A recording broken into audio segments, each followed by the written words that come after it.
Hi, നിങ്ങൾക്ക് U എയിൽ ഒരു പ്രൊഫഷണൽ ജോബ് ലഭിച്ചാൽ അതിൻ്റെ വിസ പ്രോസസ്സിന് വേണ്ടി നിങ്ങളുടെ സർട്ടിഫിക്കറ്റ് അറ്റസ്റ്റ് ചെയ്തിരിക്കണം. നിങ്ങളുടെ കയ്യിൽ bachelor degree certificate, post graduation certificate, diploma certificate ഇങ്ങനെ ഡിഫറൻസ് സർട്ടിഫിക്കറ്റ് ഉണ്ടെങ്കിൽ നിങ്ങൾ നിങ്ങളുടെ ബാച്ചിലർ ഡിഗ്രി സർട്ടിഫിക്കറ്റ് അറ്റസ്റ്റ് ചെയ്യണം. കാരണം ഇവിടെ MOHR പ്രിഫർ ചെയ്യുന്നത് നിങ്ങളുടെ ബാച്ചിലർ ഡിഗ്രി സർട്ടിഫിക്കറ്റ് ആയിരിക്കും. ഉദാഹരണത്തിന് നിങ്ങളുടെ കയ്യിൽ BCom സർട്ടിഫിക്കറ്റ് ഉണ്ട്, MCom സർട്ടിഫിക്കറ്റ് ഉണ്ട്. അപ്പോൾ നിങ്ങൾ അറ്റസ്റ്റ് ചെയ്യേണ്ടത് BCom സർട്ടിഫിക്കറ്റ് ആണ്. അതുപോലെ തന്നെ നിങ്ങൾക്ക് BTechഉം MTechഉം ഉണ്ടെങ്കിൽ നിങ്ങൾ BTechൻ്റെ സർട്ടിഫിക്കറ്റാണ് അറ്റസ്റ്റ് ചെയ്യേണ്ടത്.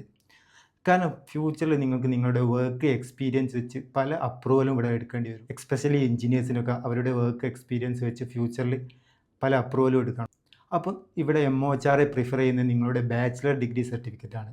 ആദ്യം തന്നെ സർട്ടിഫിക്കറ്റ് അറ്റസ്റ്റ് ചെയ്യുമ്പോൾ നിങ്ങളുടെ ബാച്ചിലർ ഡിഗ്രി സർട്ടിഫിക്കറ്റ് അറ്റസ്റ്റ് ചെയ്യാൻ ശ്രമിക്കുക. Thank you.